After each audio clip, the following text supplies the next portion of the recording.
네, 안녕하세요. LS증권의 염승환 이사입니다. 최근 저를 사칭하는 여러 유튜브 방송이나 카카오톡 채널들이 상당히 많은데요. 저는 이제 LS증권과 함께하고 있는 이 연불리와 함께 채널에서 공식적으로 방송을 좀 하고 있고, 저를 사칭하거나 돈을 달라고 한다거나 리딩을 원하거나 이런 것들은 다 사기일 가능성이 높기 때문에 여러분들이 각별히 주의를 하셨으면 좋겠습니다.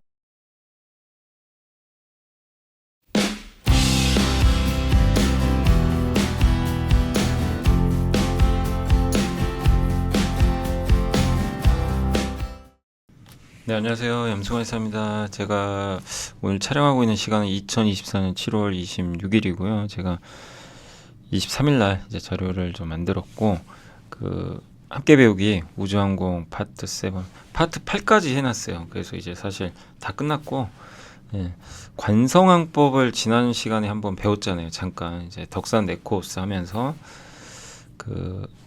위성항법 배웠는데, 이제 관성항법도 어차피 우리가 우주산업과 뗄래야 뗄 수 없기 때문에 이것도 따로 하나 빼내가지고, 여기 또 관련된 기업이 하나 있더라고요. 파이버프로라고.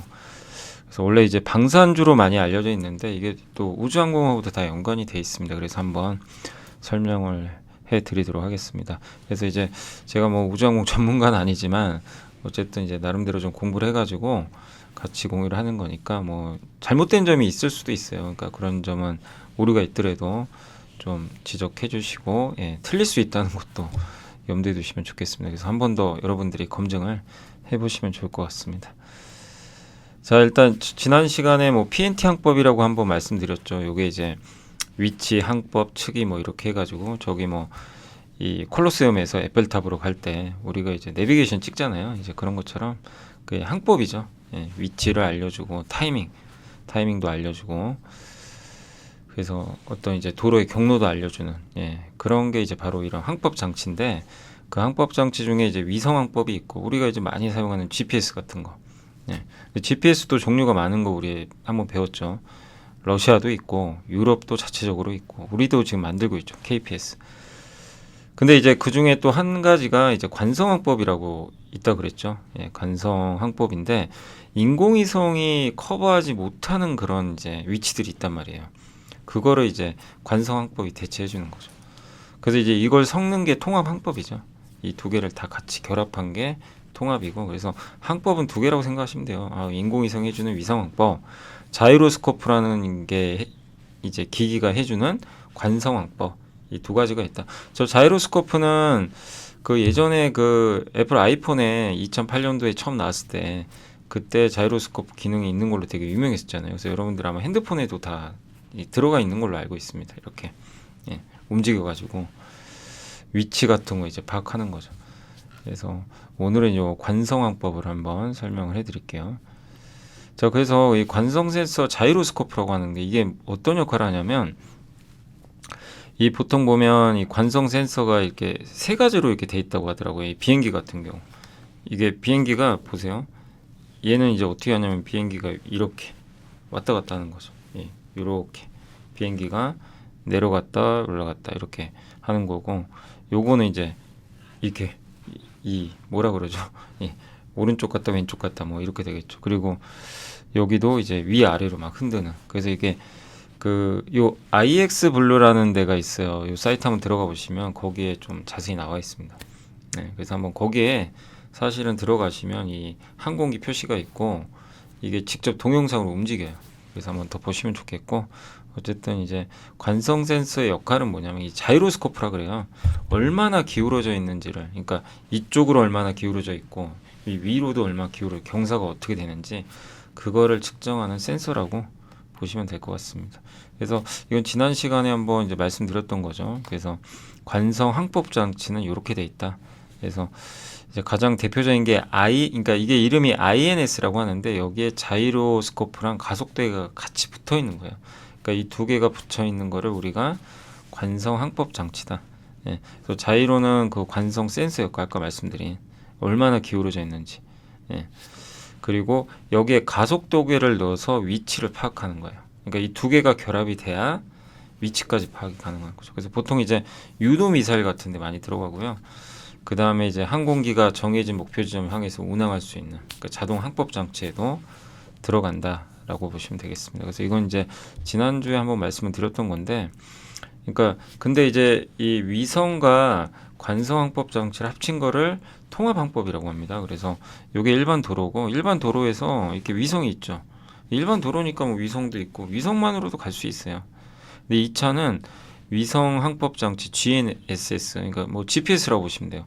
이거랑 INS가 관성 항법이죠. 두 개가 같이 결합된 거죠. 예. 같은 도로로 갈 땐 별 이상이 없는데 이제 뭐가 차이가 생기냐면 이 터널 안으로 들어가면 위성 신호를 이제 못 잡아요. 그럼 얘는 무용지물이 돼요. 예. 물론 이제 터널 안에서 그냥 직진하면 되니까 야, 뭐 굳이 뭐 관성 항법 장치 필요 없는 거 아니냐 뭐 이럴 수도 있겠지만요. 하나의 예시니까. 근데 터널 안에 들어가면 INS는 그대로 작동하는 거죠. 쟤는 위성과 상관이 없기 때문에 어떻게 보면 그죠? 예.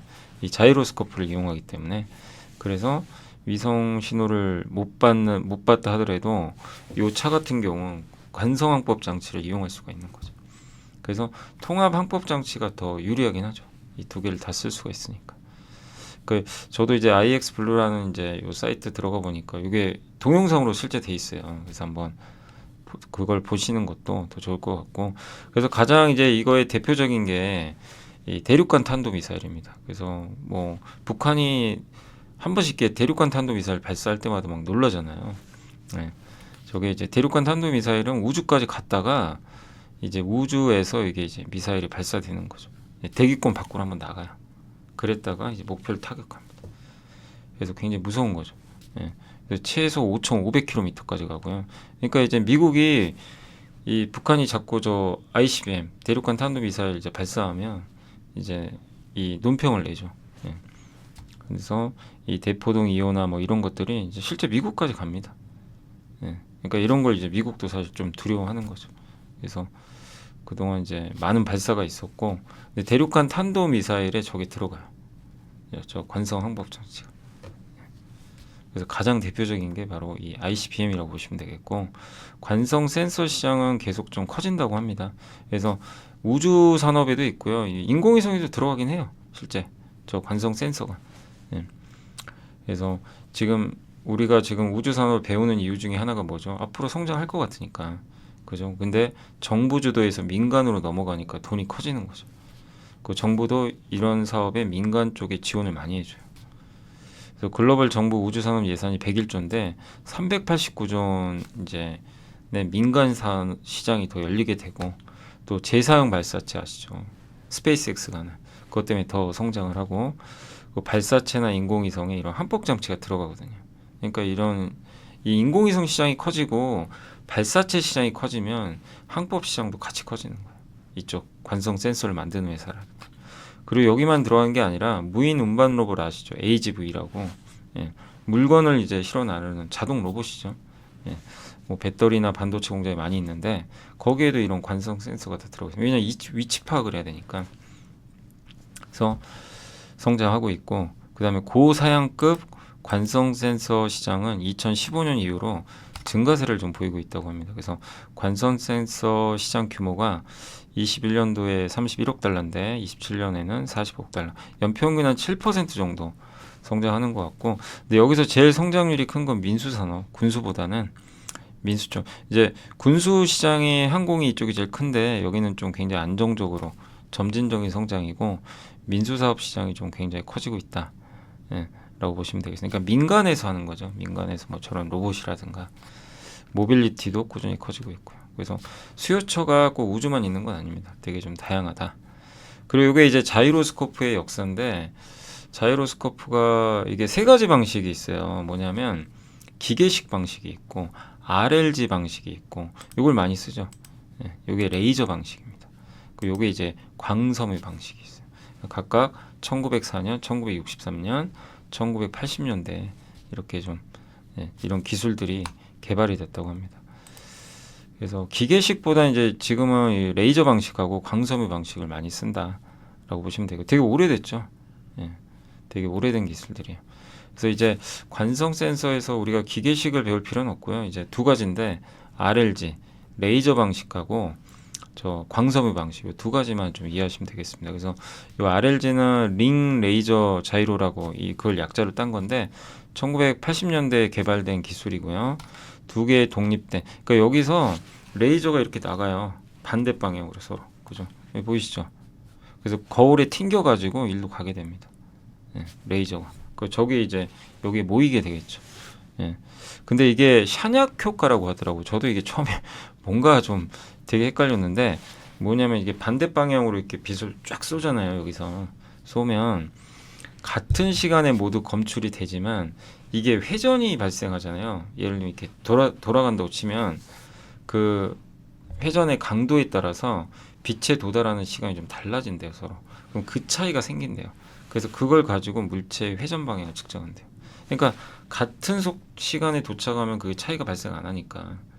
그러니까 어떻게 보면 안 움직인다고 생각해도 되겠죠. 근데 회전이 발생하게 되면 이 속도 차가 생긴다고 합니다.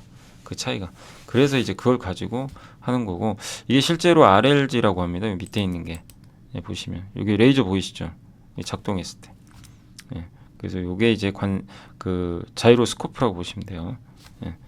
그래서 움직이는 부품도 없고 기계식과 달리 마찰이 없어요. 가볍고 매우 정밀하고 항공기, 미사일, 우주 이런 우주선 같은 데 쓰고 단점은 근데 이 RLG 방식이요. 좋은 건 좋은데 좀 비싸다는 단점이 좀 있대요. 가격이.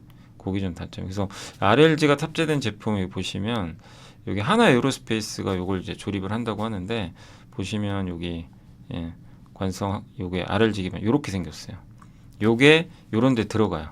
F-16 전투기 나 뭐 보잉이 그러니까 대표적인 예시라고 합니다. 그러니까 이런 그 제품들에 저런 이제 RLG 기반 항법 장치들이 들어간다. 근데 하나 에어로스페이스가 여기에 공급하는지는 제가 그것까지는 모르겠어요.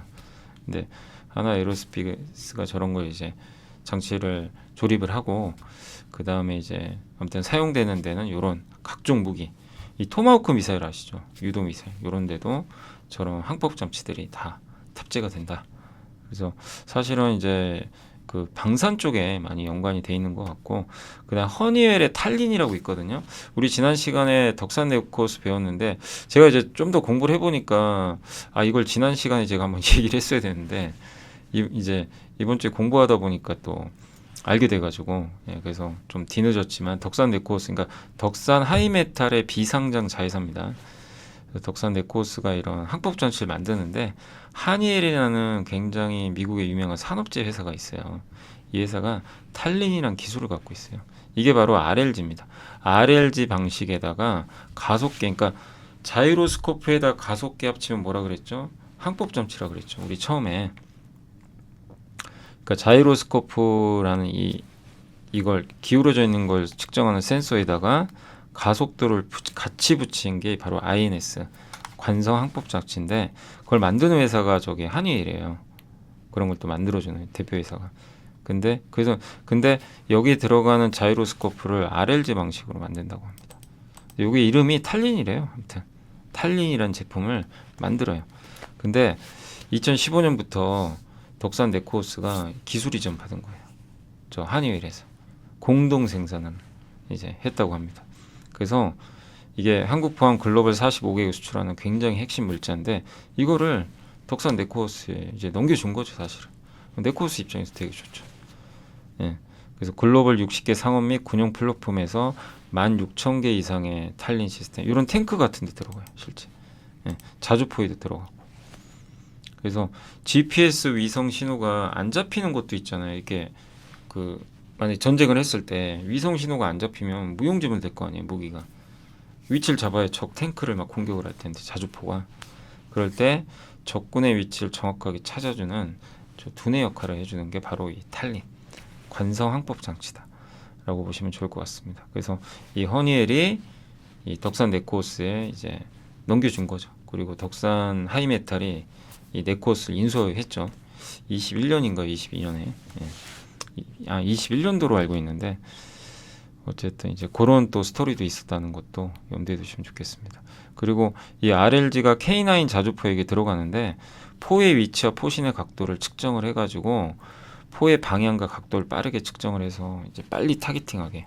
그러니까 이 포가 적 탱크나 적 진지를 공격해야 될 거 아니에요. 근데 그럴 때 얘가 이제 그 포신이 움직여야 되죠. 그런 것들 자동으로 다 맞춰준다고 합니다. 위치 확인 장치 여기 들어가 있다. 이게 이제 K9 자주포래요. 안에 들어간 이런 장치들이라고 합니다. 카메라도 있고 되게 좀 복잡하죠. 이 자주포 안에도. 근데 이 안에도 이제 이런 관성 항법 장치가 들어가서 정확하게 타겟팅을 해준다. 라고 보시면 되겠습니다. 그리고 두 번째가 이제 FOG 방식은 레이저가 아니라 광섬유 방식이에요. 광섬유. 코일 있죠, 이런 게 여기 이런 게 이제 광섬유거든요. 예. 그러니까 우리 뭐 광케이블이라 그러잖아요. 우리 이제 초고속 인터넷망 그거 다 대부분 광케이블로 쓰죠. 그러니까 그런 광섬유. 광섬유가 뭐냐면 유리예요, 유리. 사실은 유리에서 유리 뭘로 만들죠? 모래로 만들죠. 그러니까 사실은 모래에서 이게 시작이 된 거죠. 근데 FOG 파이버 옵틱스 자이로라고 하는데 직진하는 빛을 내부에서 이렇게 이게 빛이 직진하잖아요. 이거 내부에서 굴절시켜서 원하는 방향에 도달시키는 방법이라고 합니다. 그래서 레이저 빔을 여기도 이제 레이저 빔을 두 개로 딱 나눠 가지고 이 코일 있죠. 광섬유 코일. 여기로 이제 보내주는 거예요. 그럼 얘네가 이제 돌겠죠. 이렇게. 예. 그래서 회전을 막 하거든요. 빛이 그러면 두 빔 사이에 빛이 이제 두 개로 가니까 여기서 위상차가 발생한대요. 위아래 높이 차이. 그러면 위상 차이는 또 회전 속도가 빠르면 빠를수록 이 차이가 벌어진다고 합니다. 근데 언젠간 두 빔이 만나겠죠. 재결합하겠죠. 예. 그래서 그때 그럼 재결합을 했을 때 둘이 만났을 때 무늬가 형성된대요. 예. 그래서 회전 속도를 걸치고 저도 정밀하게는 몰라요. 근데 이제 제가 조사를 해보니까 이런 식으로 돼 있더라고요. 그러니까 한마디로 보시면 여기서 빛을 딱 쏴가지고 레이저를 이제 두 갈래로 나가는데 이 나가는 빛들이 저 코일에 감겨가지고 막 도는 거죠. 속도가 빠르면 빠를수록 위상차가 벌어지는데 결국 서로 이제 재결합을 하는데 그때 무늬가 발생하고 그걸 이용해서 무늬를 감지해서 회전 속도를 측정한다. 근데 이게 FOG 방식과 RLG 방식의 차이는 뭐냐면 물론 뭐 RLG 방식이 더 좋다라는 평가는 좀 많아요. 근데 이 FOG 방식은 어쨌든 이것도 RLG 방식과 비슷해요. 움직이는 부품이 없고 유지 보수도 필요가 없고 내구성도 되게 우수하고요. 긴 수명을 갖고 있다고 합니다. 그래서 인공위성 탑재에 되게 좀 유리하대요. 그리고 되게 가볍고 근데 결정적인 게 하나 있어요. 싸요. 가격이. 가성비가 좋아요. 예. 그러니까 이게 그렇다고 성능이 떨어지는 것도 아니고 그래서 FOG도 앞으로 많이 쓸 것 같아요. 예, 무기 같은 데도 그렇고 인공위성. 그래서 뭐 누리호나 K2, K21 보명 장갑차, 천군 같은데 탑재가 된다고 합니다. 돼 있다고 합니다. 네, 그래서 FOG 방식, 그러니까 꼭 누가 더 낫다 이거보다도 근데 저는 이제 FOG 방식을 이렇게 보다 보니까 결국 가성비에는 이게 더 낫지 않나 그런 이제 그 결과가 좀 나와 있고 이렇게 생겼어요. FOG가 여기 이쪽에 나온 거죠. 예, 이렇게 생겼다고 합니다. 그리고 이게 FOG예요. 이렇게 생긴 게. 이 안에 동그란 거 있죠. 예. 그래서 이 동그란 거에 보면 이 겉에 이렇게 돼 있는 거 있죠. 이렇게 하얀색으로 둘둘 말린 거. 이게 광섬이고요. 이제 얘가 이제 회전을 하는 거죠. 그래서 이게 기울어지기도 하고. 그래서 이게 1990년대는 이렇게 돼 있었고, 요거는 이제 2000년대 방식이라고 합니다. 그래서 옛날에는 24시간인데 지금 뭐 360시간까지도 이렇게 된다고 하니까 보시면 되고 이것도 IX 블루에 나오는데 근데 저도 이것까지는 정확히 이해를 못했어요. 그래서 한 번 더 여러분도 한번 찾아보세요. 찾아보시는데 아무튼 광섬유 방식은 이렇게 돼 있다. 제가 조금 더 시간을 냈어야 되는데 죄송합니다. 제가 좀 시간이 부족해서 여기까지만 조사를 하다 보니까 아무튼 FOG 방식은 이렇게 광섬유로 한다. 1980년대에 만들어졌다. 그래서 천궁2에 들어가 있다고 하고요. 파이버 프로나 회사 한국에 파이버 프로라는 상장 회사가 있어요. 이 회사가 아마 좀 생소하실 텐데 이 회사가 실제 이걸 만들어서요 공급을 하고 있습니다. 그래서 천궁2에 6건 수주받은 걸로 알려져 있어요. 그래서 천궁2가 저기 아랍에미리트랑 사우디에 지금 공급하고 있잖아요. 그 LIG 넥스원이 실제로 공급을 하고 있고 요거를 이제 하나그룹과 같이 하고 있는 걸로 알려져 있는데 파이버 프로가 어쨌든 천궁2를 6건 정도 수주를 했다라고 이렇게 나와 있습니다. 요게 천궁2죠. 이렇게 발사를 해가지고 목표물 타격하는 거죠. 그래서 이제 여기 대표 기업은 파이버 프로고 간단히 좀 설명해드리면 간단하진 않아요 사실. 광섬유 센서 전문 기업이고요. 카이스트 광섬유 실험실에서 사업을 시작했는데 여기 고현환 대표이사랑 그 당시에 김병현 지도 교수가 같이 해가지고 이걸 사업화에 성공을 했다고 합니다. 그래서 매출 비중은 광섬유 관성 센서나 아까 관성 측정 장치 있죠. 여기에 비중이 좀 64% 정도 되고 평광 제어 기술을 갖고 있대요. 그러니까 빛이 특정한 방향으로 진동하면서 나아가는 성질을 평광이라고 하는데 그걸 제어하는 기술은 세계 최고 수준이라고 합니다. 그래서 요 평광 제어 기술을 좀 갖고 있고 평광 스크램블은 이게 이제 어떤 광으로 된 부품을 측정할 때 그 왜곡되는 부분들이 있나 봐요. 이 장거리 광소재나 이런 데서. 그래서 이 평광에 좀 왜곡되는 부분들을 제거해 주는 그런 좀 장치라고 합니다. 그래서 이 해저 케이블 같은데 꼭 필수적으로 들어가는 그런 제품이라고 하고요. 그 주요 제품 아까 말씀드린 대로 FOG, 이거 회전 운동 측정하는 장치고, 그 다음에 이제 IMU가 이제 요걸 결합한 거예요. 여기다 이제 가속도계 넣어가지고 결합한 거고, 그 다음 광 계측하고 온도도 측정하고, 그 다음에 광학 직접 쏘아. 되게 좀 어려워요 사실 이런 게 쉽진 않죠. 근데 제가 봤을 때는 어쨌든 가장 핵심은 요거 아닌가. 광섬유로 이제 오늘 주제가 요거니까 요게 좀 초점을 맞춰주시면 되겠고, 그래서 아까 말씀드린 대로 관성 항법 장치는 FOG랑 IMU가 합쳐진 거예요. 그래서 요게 이제 아까 우리 배웠던 FOG 광섬유 관성 센서, 물체의 회전 각속도를 측정해서 물체의 자세와 방위각을 알려주는 센서 라고 보시면 되겠고, 그리고 이 관성 항법 장치가 돼서 여러 가지 무기나 뭐 인공위성이나 이런 데 탑재가 되게 되고, 그 다음에 목표 시장은 방산과 민수 시장이고, 무이나 있죠, 뭐 정밀 유도 이런데 다양하게 좀 들어간다고 합니다. 관성 이거는 IMU 뭐냐면 이제 관성 측정 장치입니다. 그래서 물체의 자세와 방향, 속도 측정까지 다 가능한 장치고, 이 자이로스코프 있죠, 여기다 가속계를 같이 넣은 거죠. 그러니까 이게 어떻게 보면 이게 하나의 그 항법 장치고, 이 IMU랑 FOG랑 결합이 된 거죠 사실. 그렇게 해서 관성 항법 장치가 이제 만들어지는 거죠. 그래서 요거는 관성 측정 장치로 알려져 있고, 요거는 관성 센서, 이 두 개를 결합하는 거예요. 결합해서 이제 이 관성 항법 장치가 만들어진다라고 보시면 되겠습니다. 근데 저 IMU라는 것도 이제 파이브 프로가 하는데, 저게 어디 들어가 있냐면 여기 보세요. 여기 KTX 같은 데 있죠. 이런 데 들어가 있고, 인공위성 웬만하면 이제 그 위치 파악하는 데 다 들어가 있어요. 여기 유도미사일, 배에도 들어가 있습니다. 그래서 되게 다양하게 적용이 돼 있고요. 그 다음에 여기 파이프라인 그 검사할 때 이런 이제 관성 센서나 이런 것들이 좀 들어간다고 합니다. 여기도 들어가 있죠, 보세요. IMU. 그러니까 파이프라인을 설치할 때도 그 안에서 파이프라인을 관리 감시할 때 필요하다고 합니다. 왜냐면 저기서 이제 고압으로 뭐 석유나 가스가 노출되면 안 되잖아요. 그래서 파이프라인을 검사해 주는 거예요. 그래서 이게 파이프라인 안에 들어가면 위성에서 이게 수신이 안 될 수가 있거든요. 그래서 이거를 정확하게 이제 그 위치 파악을 하기 위해서 관성 센서가 반드시 좀 필요하다고 합니다. 그 어떻게 보면 참 이게 우주항공과는 관련이 없는 것 같긴 하지만 이런 제품들이 상당히 다방면에 많이 쓰이고 있다라고 보시면 되겠고, 그 다음에 광 계측기기는 일단 광섬유 기반의 소자 및 시스템을 측정하고 평가하는 거라고 합니다. 그래서 북미나 유럽의 그 통신망 같은 거 있잖아요. 그런데 이제 인프라 정비할 때 필요하다고 보시면 될 것 같아요. 그래서 글로벌 뭐 광섬유 시험 장비 시장도 커지고 있고, 통신망 시장도 계속 커지고 있고, 중국이 뭐 인프라 투자할 때 이럴 때 또 수혜를 받을 수 있는 그런 산업으로 보시면 되겠고, 또 한 가지가 이제 PLC 기반.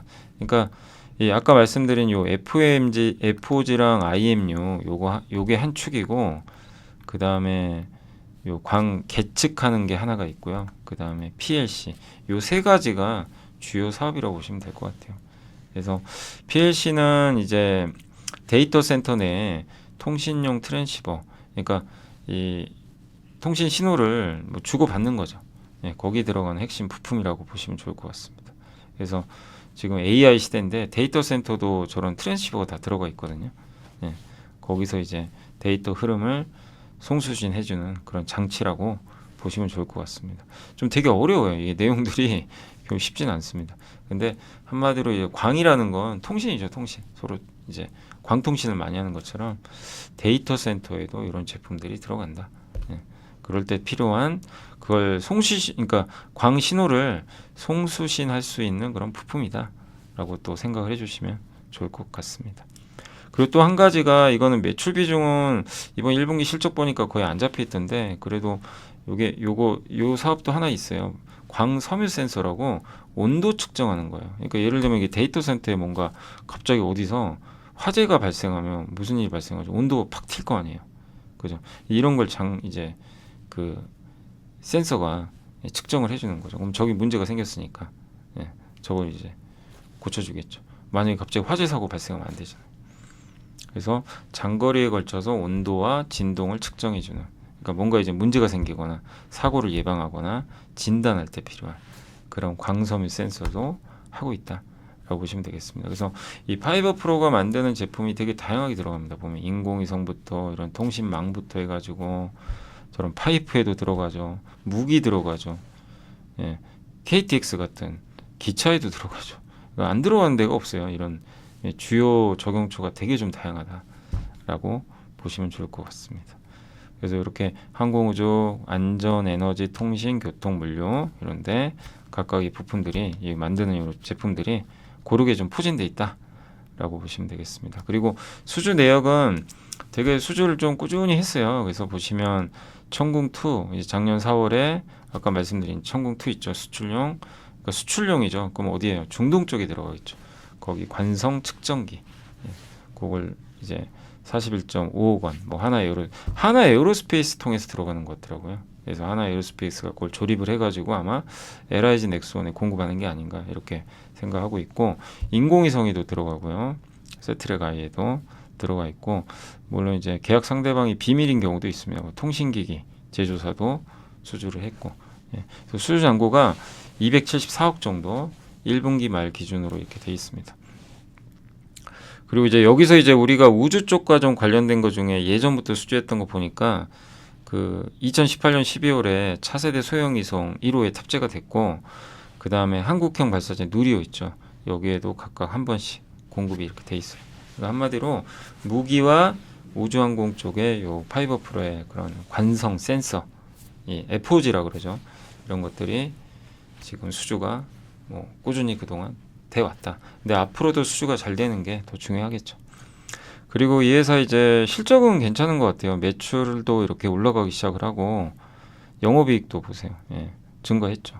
그래서 근데 다만 내년 실적 대비해서 PER을 봤더니 싸진 않아요. PER이 33배입니다.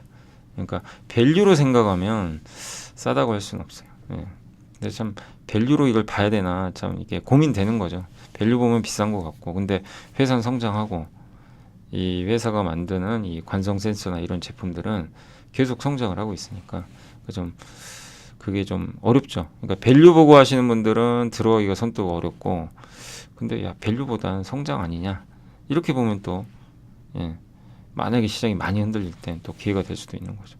다만 어쨌든 싼 건 아닙니다. 싸다고 볼 수는 없고요. 24년, 26년 그리고 최근에 공시한 거 보니까 그래도 이거는 이런 거 환영할 만해요. 주주 환원 해주겠대요. 그래서 파이버 프로가 24, 26년 각 사업연도 연결 당기 순이익의 30% 정도를 주주 환원하겠다라고 했습니다. 그러니까 이런 부분들은 저는 굉장히 좀 긍정적이지 않나 이렇게 보고 있어서 한번 이런 거는 참고해 주시면 좋을 것 같습니다. 그래서 일단 파이버 프로까지 한번 좀 설명을 드려봤고, 그래서 이제 파트 7까지 좀 끝냈고요. 이제 마지막 하나 남았습니다. 이건 아마 내일 일요일 날, 그래서 오늘 여러분들이 7월 27일 날 영상을 한번 보고 계실 것 같고, 이제 내일 나머지까지 올려드리겠습니다. 자, 그래서 관성 항법 장치에 대해서 한번 공부를 해봤고요. 예, 요게 또 여러분들 어쨌든 이런 좀 기초 지식들 계속 좀 쌓아 나가시면 나중에 우주항공이 뭐 아직은 주도주는 아니에요. 근데 뭐 언젠간 또 주도주가 될 수 있겠죠. 예, 그런 상황에서 좀 도움이 되지 않을까 생각을 하고 있습니다. 단 이제 투자하실 때 주의할 거는 뭐냐면 우주항공 기업들이 돈을 못 버는 기업들도 아직은 많이 있어요. 그러니까 이제 옥석 가리기는 좀 잘 해야 될 것 같습니다. 자, 영상 시청해 주셔서 감사드리고요. 저는 또 다음 시간에 찾아뵙겠습니다. 감사합니다.